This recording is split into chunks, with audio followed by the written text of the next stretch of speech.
Eminence Archbishop Elpidoforos, Your Eminence Metropolitan Savas, Your Grace Bishop Sebastianos, Fathers, Presbyteres, Leadership 100 family. And I say that because, I've been coming to these conferences for 30 years now. First as my parents' guest, then for 20 years as a member. And I don't think I've missed one. And, I was really struck, and the general mentioned it. When I walked into the room, it's like seeing long-lost family. And I am blessed to, throughout this time, probably know 90% of you in this room, and the 10% I haven't met yet. I look forward to getting to know you over the weekend. So it's great to be with you all this morning. I am privileged and honored to introduce to you today one of the true giants in our country, and someone I'm blessed to call a dear friend, General Andrew Poppas. He's not only the highest-ranking Greek American in the U.S. military, but he's one of only 12 four-star generals in the U.S. Army, and one of only 43 and he's one of only 43 four-star generals in the entire U.S. military.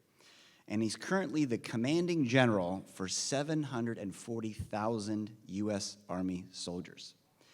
However, the story of the Poppas family's service and courage began long before Drew graduated from West Point in 1988. It began during World War II with Drew's father, George, in Patras, Greece. As a boy in Nazi-occupied Greece, George, then Papadopoulos, joined Greece's fight against the Nazi rule by printing and distributing resistance flyers, painting anti-Nazi slogans, and running supplies and intelligence into the hills to the partisan fighters. He was wounded in one operation and relied on a local butcher for care when no doctors were available. In 1946, at the age of 15, George traveled to New York City, like many of the relatives of the folks in this room. Their family name went from Papadopoulos to Poppas due to a misspelling of Pappas at Ellis Island, believe it or not. And he found work at a local Greek diner. Again, a very familiar story to a lot of people in this room. As a naturalized American citizen, George Poppas was drafted into the U.S. Army. And for the second time in his young life, he went to war. And this time as an American soldier in the Korean War. Because of his European background, being a native Greek speaker and knowing other languages, he was selected to conduct counterintelligence operations against the Soviet Union in post-World War II Germany, blending in among the displaced people. This is also where he met his future wife, Drew's mom, Bessie. They settled in Janesville, Wisconsin, where they raised Drew and his two siblings, Athena and Alexander. 2 years ago, we were proud to present George Poppas with our Ochi Service Award in Washington, D.C. at the National World War II Memorial. This now 93-year-old proud father of Drew still resides in Janesville, Wisconsin. So on to the next generation of Poppas Palikari. As I mentioned, Drew graduated from West Point in 1988, and he spent his early years at Fort Myer, Virginia, Fort Bragg, North Carolina, and even a stint in Thessaloniki, Greece. In addition to Drew's numerous high-level appointments in the military, he also bravely led men into battle. He did a tour in Iraq, where he lost 22 of his men and another 100 injured, including himself. And then in Afghanistan, he did 3 tours, losing 55 of his men in just the first year. In Washington, D.C., he's held several senior positions at the Pentagon and the Office of the Chairman of the Joint Chiefs of Staff. In July of 2022, he became just the 24th commander of the U.S. Army Forces Command in Fort Liberty, North Carolina. And with his appointment, he was put on track to become the chairman of the Joint Chiefs of Staff. Many of you have heard of that title, but what that is the highest ranking and most senior military officer in our country. The principal military advisor to the President of the United States, to the Secretary of Defense, the National Security and Homeland Security Councils. Last September, I had the pleasure of visiting the general at Fort Liberty and some of his colleagues here and seeing him in his element and meeting these brave men and women in the U.S. Army and learning how they prepare for combat was humbling and inspiring. He's married to his wife, Beth, of 22 years, and they have 3 children, Olivia, 17, Bella, 18, and their oldest, Nico, is a 20-year-old sophomore at VCU, is here with us today. Nico, welcome.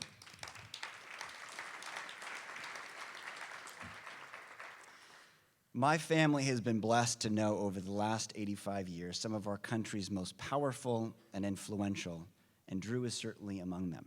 However, as I think you'll hear him speak and get to know him this weekend, he is remarkably also one of the most humble and kindest people you will meet. Ladies and gentlemen, please welcome the Commanding General of the U.S. Army Forces Command, General Andrew Poppas. Thank you, Mike. You're very kind. Please sit down. Please. Well, first, good morning. And Mike, thank you for that incredible introduction. And I'll tell you, it's an extreme privilege for me to be here among so many fellow Greek Americans. And I want to thank you first for allowing me to join you, because it's really been an honor to receive such this warm welcome, both from this crowd, but from the L100. And Your Eminence, I want to thank you too, especially you, for sharing your time and your wisdom with all of us, and also for sharing this platform with all of us and this week's speakers especially. But as much, and I know those speakers are looking forward to sharing our experiences with this crowd, I'm absolutely confident that we have even more to gain by listening to you and your insights and your wisdom. So thank you for welcoming us into your conversations. Thank you very much, sir. Yeah. And as Mike said, I'm absolutely grateful, and thank you, Mike, for that, and for inviting me here today. He was the first one who reached out, and he's laid out what L100 does and the importance of it, and I listened. I was already in, but then he gave me that key line that really hooked me. He said, there's going to be great food. So I told him, I'll be there, Mike, as always. But Mike has become a very close friend of myself and my family, and he's a man that I deeply respect and have great admiration for. And he's also helped me, as my time of traveling in the military, you often wander away, but reconnect with a broad community of the Greek Americans. And especially this group here that's very passionate about our shared history and are also leaders in the community. And that's something that inspires and excites me. But as Mike talked about, he's also a very brave and he's a wise man. As he said, a few months ago, he came to visit me and the soldiers for a day in the life of the soldier at Fort Liberty, Old Fort Bragg, and that's the home of the airborne. So as part of that day, from weapons and vehicles and meeting with soldiers, we took him up to 14,000 feet, and he did an airborne free fall that day. Yeah, gorgeous day. Got pictures to prove it. And that's why the courage to exit an aircraft while in flight, that's why I say he's brave. But the reason I say he's wise is because he knew better than to tell his wife or his family he was doing that until he was safely on the ground. Then the call came. That is wise and patience. But thank you, Mike, and it's good to see she let you back out again, even with my presence. I also want to call out one young man who I have not yet pushed out of an aircraft, but it's coming. And emphasis on yet, Zach. And that's Zach Kotronakis. And I hesitate to call out any of the young professionals that are, especially in the middle of a day, just in case they're holding their own breakout session on the beach, which I fully accept. But I'll tell you, you're never too old to be inspired by a youngin'. And Zach also spent some time with me at Fort Liberty, and also previous to that on my visits to D.C. And what I will tell you, as long as there are people like Zach that represent the caliber of our young men and women in this group and in this community, I have to say we are in very good hands. And that's what Zach represents. And I am absolutely looking forward to spending some time tomorrow with Your Eminence to have a discussion with the young professionals. I understand some are still heading into town, and they're certainly not on the beach right now. But I'm going to tell you what I'm going to tell them tomorrow, that America needs their leadership. They are the future. They have the capacity to lead. I'll tell you, they are ready to lead. And whether it's through the church, through the military, through their careers, or their own professions, I have seen firsthand the acumen of our nation's young leaders. And I'm incredibly excited to see what Zach and all of his peers are going to achieve in the years ahead. So Zach, this is to you, your peers, and what the future holds for us.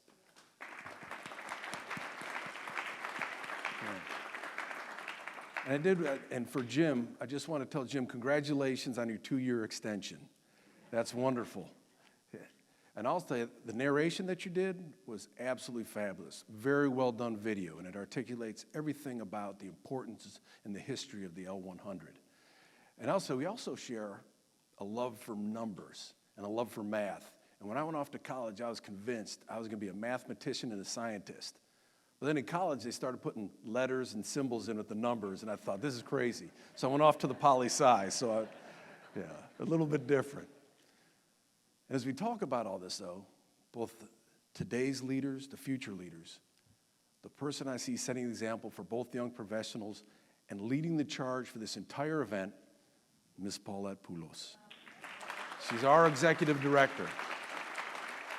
And as you saw from the video, and you see from every touchpoint engagement you have with her today and in the past, her and her team don't do any of this for themselves or for recognition, though it's well-deserved, but rather because of their commitment to our sense of community.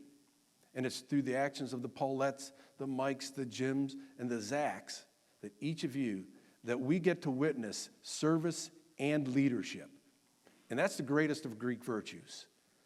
And it's been nurtured through generations.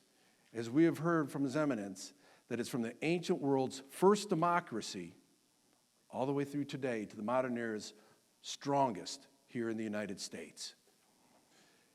And I'll tell you, in my personal view and experience, I want you to know as I wear this uniform that your United States Army is also driven by these same virtues, service and leadership. Because we do. We commit ourselves to serving this nation, fighting and winning for the nation, but we can only do it because we have leaders at every level within our ranks. And leadership is imperative, because to some, leadership, it comes naturally. To others, it's awakened in moments of crisis. But regardless, leadership takes work to develop and refine those skills of ours as leaders. And it's built through muscle memory over years spent outside of our natural comfort zone. And there's no exact formula for creating leaders, although I've seen many throughout the Army that have fostered enough of them to be able to identify what I believe there are 2 common themes and denominators to all of these when we talk about leadership itself. And those denominators, leaders are created through a combination of values and then opportunity. And that doesn't begin just because we put on the uniform or we assume a specific role. The Army, and each of your own individual career paths, I'll tell you, they cultivate our strengths as leaders. But they do so on top of the foundation that has been set by our morals, by our sense of responsibility and the environment that we've been brought up in. And there is power in the positive values that we learn through our families, through our heritage, and our faith. And I'll tell you, it's values like philotimo that we got to speak about at the Oki Day just last year. And that's the combined strength of community, camaraderie, and honor. And it has no direct translation to the English language. It's valued like the word ochi and what it stands for. The act of standing strong in the face of oppression. Never, ever wavering. And the value of ancient Greek, itan I epitas. The legendary Spartan mantra that you return from battle with your shield or on it. And I love the symbology of the shield, especially with the Spartan formation. Because for the Greek Spartan, if he lost his helmet or his breastplate, he wasn't punished. But if he lost his shield, he was. Because the shield wasn't meant to defend him, but to the person to his left. So it shows the strengths of the phalanx, the strengths of defending and depending on each other, and the routine, the repetition of going to combat. He's punished because he did not take care of the person to his left. That's what community is about. And when you combine the right opportunity, those values give each and every one of us, it's the power to stand up and lead others. So that's what I'm going to talk about today, if you'll let me, about values and opportunity.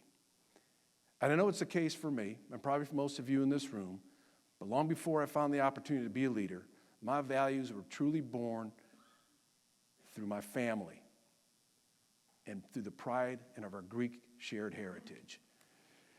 And especially through my dad. And Mike touched upon that. And I'm going to share just a couple of stories, probably embellish a few because it's my father, but less of that. And Mike's right, he was born in Poppas, 93 years young. I just saw him a couple of weeks ago, went to visit him, and he is as Greek as ever. And I love him. Yeah.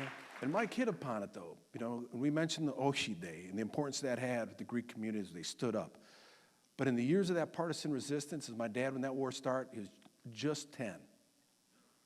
And here's a 10-year-old boy. He's caught up in that insurgency against the Nazi occupation. But at a young age, his family and his neighbors, they were in a literal fight for survival. And many of you have family members that went through the same. And they know the stories. And that's which has galvanized us and informed us and shaped us. And even though Dad was much too young to fight at the time, he was expected to continue to contribute to the fight where he could. Calling out Nazi slogans, handing out those pamphlets, going into the mountains to carry intelligence or equipment where he could. And he was shot as a young boy of 10.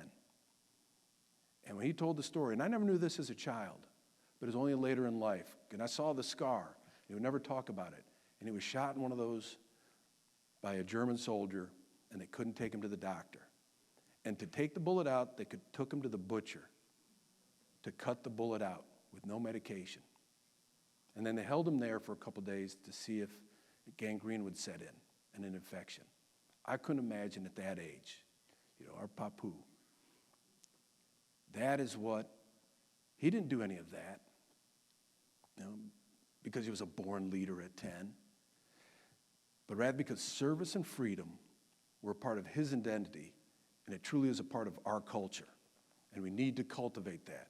And that's the same culture that you and I honor and try to live up to every single day. And now I do, every day. And it's not necessarily all as fighters, some of us have taken that on as a profession, but by contributing to the collective good in the best, most innovative ways we can.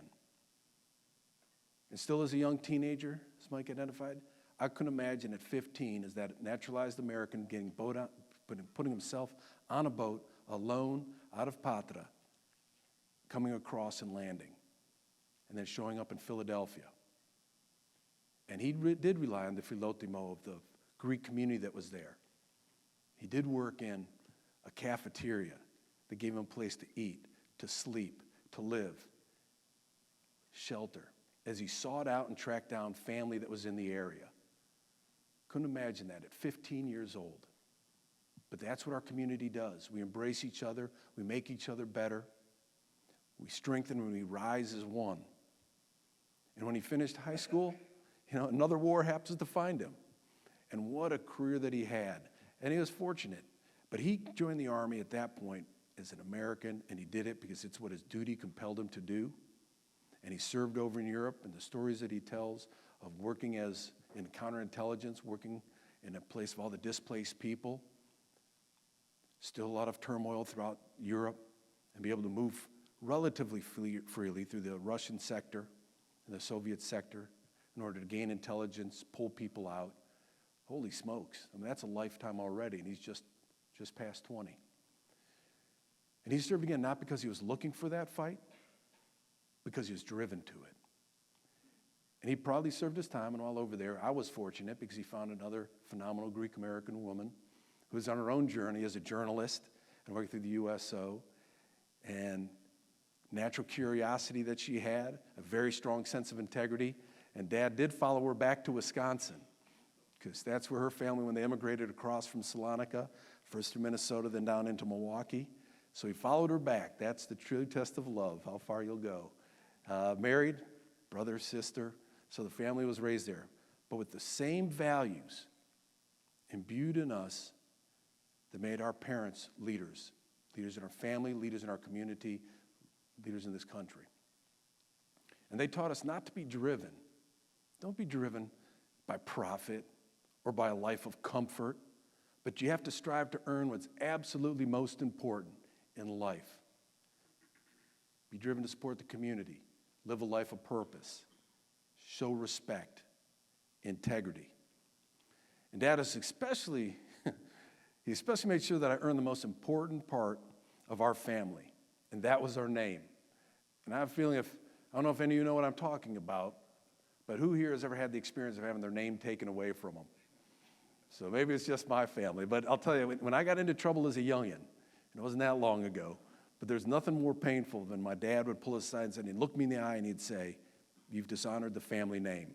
And these aren't egregious transgressions. It was a very low threshold as I look back on it, because you've dishonored the family name. And I had lost the right to introduce myself or use my last name in public until I earned it back. Yeah, that's pretty, yeah. And as you all know, the family name is a foundation. It's a sense of honor, it's a sense of integrity, it's a sense of belonging. And I know it's not unique to the Greeks, because you take pride in earning your name. You take pride in all that you earn, because the name is that important. And maybe that's what drew me into the Army, the world's ultimate meritocracy. And I'll tell you, every badge or device that you see on the uniform, it wasn't given, but it was earned. But I'll tell you, each one has a story. Each one is an individual or a formation's achievements. But I'll tell you that the one that I'm most proud of, truly earning, and the one that will always be closest to me, it's my name, because I earned it.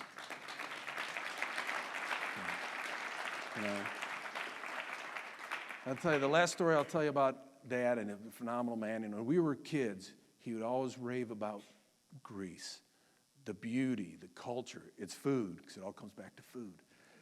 But then one day when I was young, I said, "Dad, when are we going to move back to this paradise across the sea? It sounds wonderful. When are we moving back? I'd love to live there, not Janesville, Wisconsin." And he stopped me and he looked me in the eye and he said, "There's a reason that our family is here." And he got very serious. America's been our land of opportunity, because in America, we rise and fall on our own merit. That you're going to be judged by the content of your character, and you're only limited by your own initiative. It's here, all have this opportunity. And I'll tell you, those words have always stuck with me. We're going to rise and fall by our own merit. And Nico has heard this ad infinitum. It's a family mantra. The decisions we make, the discipline with which that we live our lives, the name we create for ourselves, all determine the type of leader we're going to be when those opportunities do arise. And opportunity, in turn, it gives those values of ours momentum. And I told you my parents, really through our heritage, they set me on this path towards leadership, which took shape after high school. And I had my beautiful mullet cut off at the time. I used to be on the cutting edge of fashion. I attended West Point and came out a young infantry officer. But I'll tell you, even in my early years of service, I did not yet have that sense of passion that I do now for the type of work that I was doing. At the time, the Army was still a job to me. It wasn't the lifestyle. And even in my mid-20s, after my initial years of commitment coming out of the academy, at the end of Desert Storm, I'd gone as far as to talk to a corporate headhunter about a career moving outside of the Army. And thank God for mentors, because a mentor of mine pulled me in and he sat me down, and he said, "Drew, he challenged me. He said, stay a little bit longer. He said, give myself a chance to command at the company level. Company level is about 135 soldiers, and it's the first level of command. You're a platoon leader before, but there's authorities at command." And he said, give that company command a chance. Do that. After that, you'll be more competitive to get out, whatever it may be. But in the Army, command. I'm darn sure glad I listened to him. Because I'll tell you, those years as a company commander were rewarding and transformative. And that was in the mid-90s. It was just past the Desert Storm. It's pre-9/11. And I was in the 82nd. We were part of the Global Response Force. So there's a sense of purpose. And you have to be ready at a moment's notice. 2-hour recall. When you get called 24/7, you got to be in and ready to go within 2 hours and wheels up in an aircraft within 18. You're always ready, anywhere in the world. And you have to be able to fight and win when that nation calls. To shoulder this responsibility, we had to build a team that understood the importance of this mission. And I'll tell you, we worked hard, looked out for one another. We challenged each other to be better. We trained not just so we could get the job done right, but we'd do it through repetition that we couldn't get it wrong, because it's that important when lives are on the long and you're counting on each other. And from then on, I was drawn to this profession. I saw firsthand what my teammates and soldiers could achieve when we worked together for something greater than ourselves. Again, it wasn't about monetary results or social status, but it was about the team, the mission, a job well done. That nudge from a mentor towards continuing service was an inflection point. It was the intersection of values and a life-changing opportunity that builds a leader. And I'm willing to bet, as I look at this crew, and I've seen any of your bios and the discussions that I've had, that each of you have had a very similar experience in your life. When the door opens, when your values are strong and you're mentally prepared, you're physically prepared, you're spiritually prepared to step through that door, opportunity becomes the catalyst, and you become the leader. The next couple of days will probably be another catalyzing event for all of us. You have found your way here to this community that says it's all about leadership, because your head and your heart were in the right place when that opportunity knocked. And I have to believe that we can help each other launch one another into new and even more impactful ways to lead. These aren't one-time transformations. Life, through God and the people around us, constantly unlocks new opportunities to sustain our values and to lead others. I'll share just one more story. A couple years ago, after the last one took place coming out of the company, a different type of opportunity, and it was a much harder experience that I endured. But it unlocked in me an even stronger commitment to the soldiers that I served with and their families. In the mid-2000s, I was tasked to create, it was a new type of combat unit in a formation in the 82nd Airborne. I was going back home. And it was a squadron. A squadron is just over 400 people. And this was early in our nation's 20 years of continuous conflict. And we were fighting on two separate fronts, both Iraq and Afghanistan. And our formation, once we stood it up and trained, was going to be part of America's troop surge into Iraq. And it was during an especially dangerous and a very difficult time. We knew the mission, we knew its risks. We also had the opportunity to hand select, train, and deploy the very best team that we could build. And as I'm looking at you, I'm going to touch upon this because it takes me back to the Stoic philosophy of Marcus Aurelius that you're teaching. And though we probably hadn't read through the philosophy that he had, it is nested through our approach. And I look forward to talking to you more on that.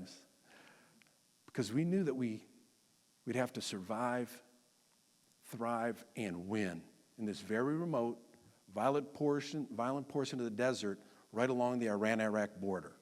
We were there to stop the stem of supplies and people that were coming across Iran into the fight. So they put our formation out there. Hadn't been an American unit out there. So in this area, we needed, as we knew we were going out to fight this fight in a remote area, we knew that we had to build a formation that had a depth of experience. This is around the 2005 time frame, so we had a couple years' experience. And I went back as we were standing this up, and I made a personal appeal to a number of soldiers, high performers that I knew in the division, that we needed to have on that team to find that foundational leadership. These were leaders and combat veterans. You know, they'd already deployed before, had proven themselves under fire. And many of them weren't scheduled to deploy again. They had experienced valuable transitions. You know, some were at home, some were moving to different units. But I asked them, sat down, I asked them to serve and fight as part of our team, to bring your leadership, your experience, to mentor the youngins that are coming in so we can be better, much more survivable. And I will tell you, and I'm absolutely biased, that we built the strongest warrior culture that I've experienced in the military. And we modeled it after the Spartan culture. We even ran our own version of a Gogi training of the program.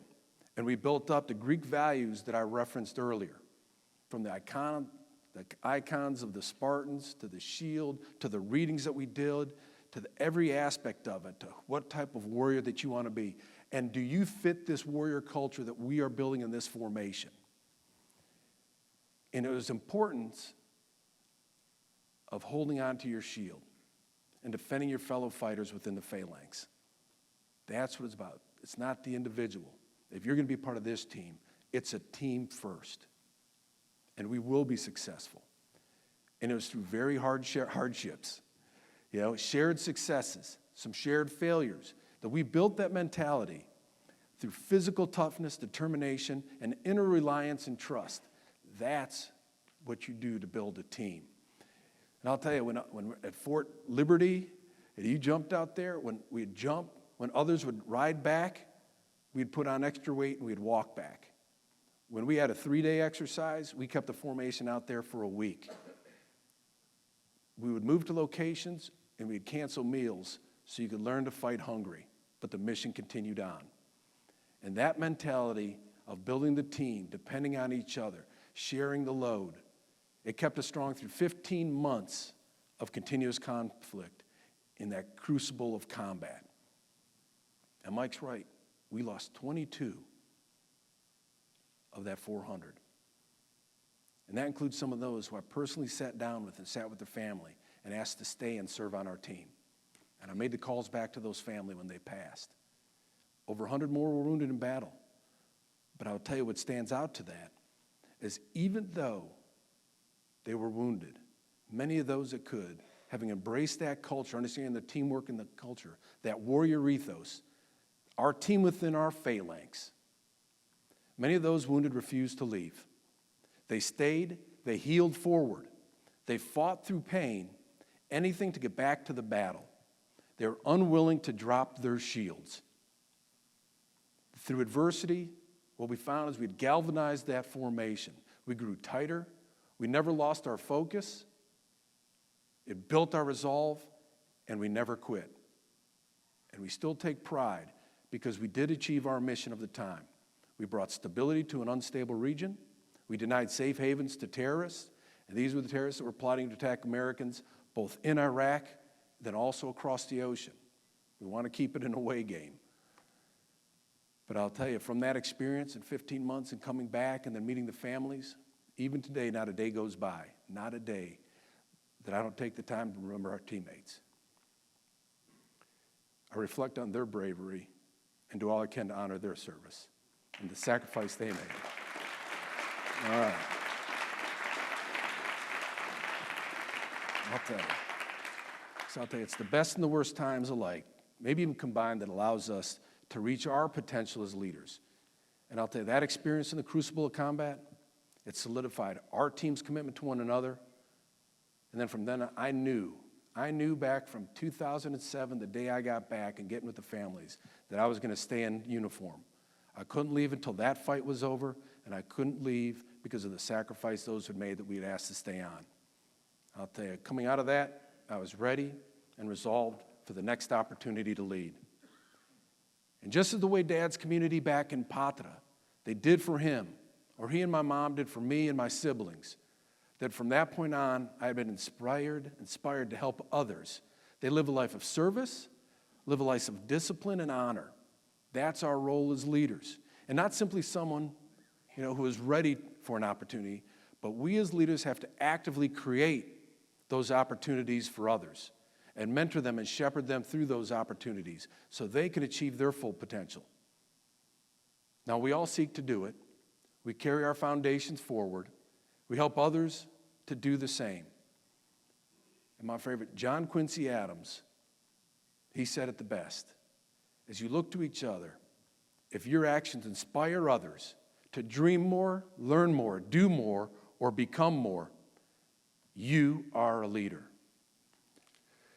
And if you look around, everybody to your left and right, the mere presence that you have here, the commitment you made to be here.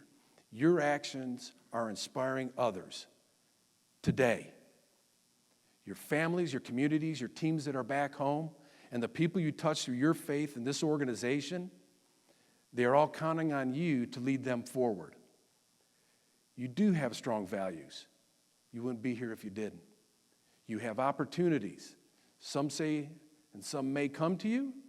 Some you're going to have to create for yourself. But all of them will be earned. And I'll tell you, as I wear this uniform, if you feel your life is lacking, either in values or opportunity, rest assured the U.S. Army has both in spades. And as I drove here, I did notice that there was a recruiting station about 6 miles from here. Yeah. And it's right next door to a Great Clips. So it'll be all set. And you can be rocking your own stylish hairdo. Yeah. But we all know the Army also doesn't have a monopoly on leadership. Again, look to your left and right.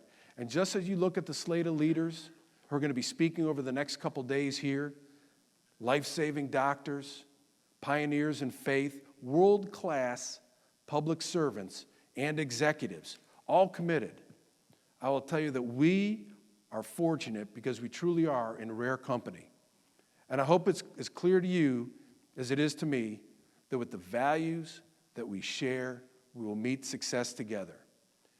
There is no shortage of ways in which we can serve our fellow man. And in the coming days, I look forward to learning from your example and discovering new opportunities along your side in our phalanx throughout the next few days. I want to thank you for the time and opportunity to address you. Thank you very much. Thank you.